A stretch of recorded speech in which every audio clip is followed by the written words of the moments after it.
Jakar band refers to a specific, immobilizing wrestling maneuver that leaves an opponent as helpless as prey in the grip of an octopus, but this technical term from South Asian Pelwani carries a much heavier weight when applied to the social structures of the region.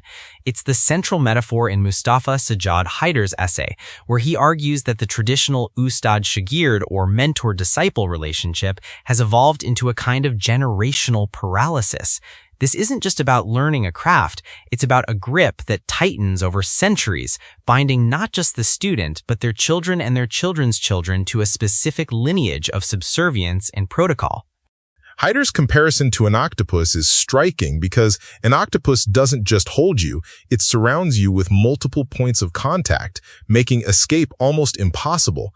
In the South Asian context, particularly in Pakistan and India, the Ustad-Shagird system was originally a beautiful way to preserve oral traditions, music, and physical arts.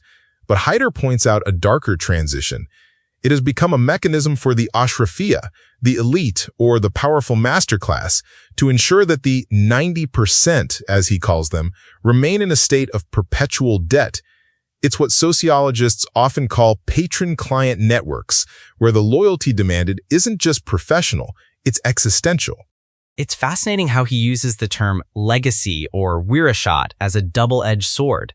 Usually we think of legacy as something positive, a gift from the past, but he describes it as a chain for the descendants of the masters themselves. They lose their individuality and become, in his words, liker ka fakir, slaves to the line, unable to forge their own paths because they're forced to inhabit a pre-constructed shell. That lack of individual autonomy is actually a well-documented phenomenon in South Asian sociology. Researchers like Madison Mines have written about how hierarchical societies often subordinate the individual to the family or the caste, making personal agency a secondary concern to group identity. That's a vital point. When the Ustad's children are forced to maintain the same protocols their father received, they're essentially living someone else's life. They never get to explore their own natural inclinations or talents. And for the Shagirds, the disciples, it's even more restrictive. Haider uses the term muridin, which links this to the piri-muridi system. In this spiritual or professional bond, the disciple often loses the power to think independently. They become like the bull of the oil press, the kolhu kabile, blindly walking in circles to please the master's family. A study published in the South Asian Journal of Social Sciences and Humanities recently highlighted how these vertical social practices are much harder to internalize healthily than horizontal or peer-based ones because they fundamentally suppress the basic psychological need for competence and relatedness without coercion. What's truly provocative is Haider's breakdown of the numbers. He estimates that the Guni Ustad, or the Pahunche Hui Pir, the truly gifted and the elite, make up maybe 5% of the population. Then there's another 5% who are the Diwan, the crazy ones like him, who spend their time thinking, writing, and trying to wake everyone else up. That leaves the 90% who are stuck in the Jakar band. It's a stark division. Why is it that the 90% stays at 90? Why is there so little upward mobility or intellectual rebellion? Haider suggests it's because the grip is designed to be invisible to those who are held by it. They don't even realize their personal dignity and freedom of thought have been harvested. It's a form of structural entrapment. The elite, the Ashrafiyya, have a vested interest in keeping the status quo. If the 90% started thinking for themselves, the entire system of unearned respect and hereditary power would collapse. Haider even suggests the elite encourage distractions. He jokes at the end about people looking for kamwali, gossip or domestic distractions, rather than focusing on the kam or the work of liberation. It's a classic bread and circuses strategy, but applied to the social hierarchy of a village or a professional guild. The elite give the common people just enough encouragement in trivial matters to keep them from noticing the Jakar band around their necks.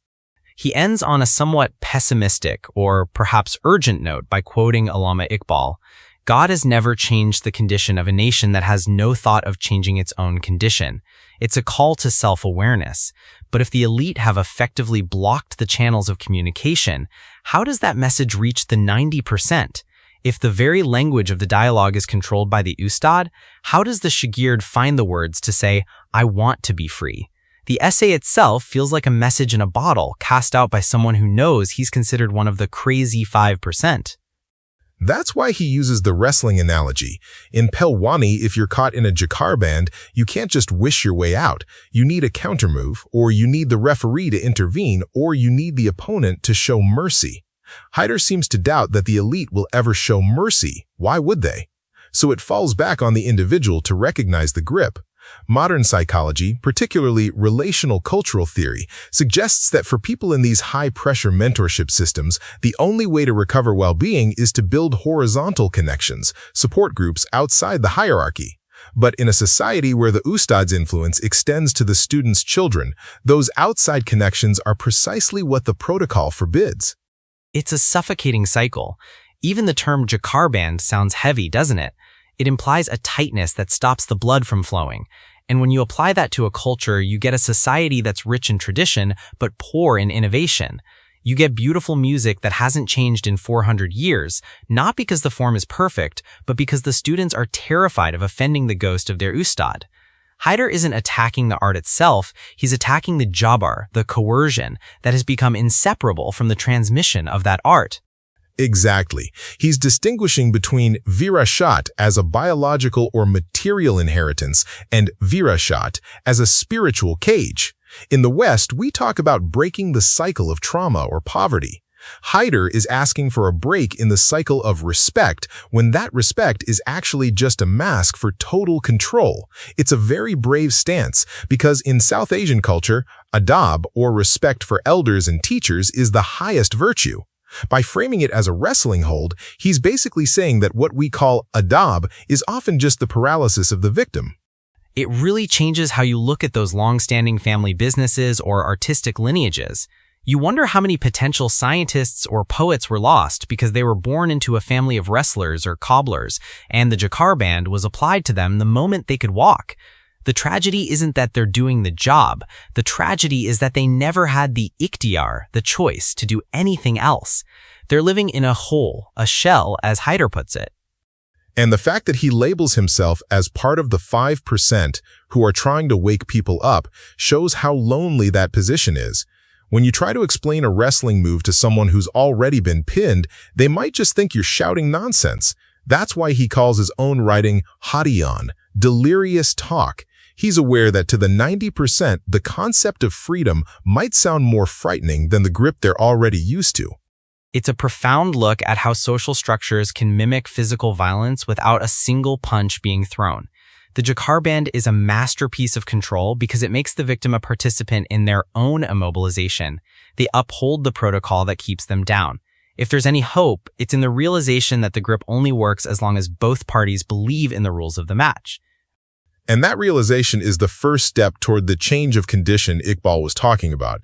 It starts with one person looking at the ustad and seeing a human being rather than a deity, and looking at the legacy and seeing a choice rather than a fate. The complexity of these hereditary bonds suggests that breaking free isn't just an act of rebellion, but a necessary evolution for the survival of individual talent in a rigid society. If this exploration of social grips and generational chains made you think differently about the traditions around you, pass this conversation along to someone who might be looking for a way to loosen the hold.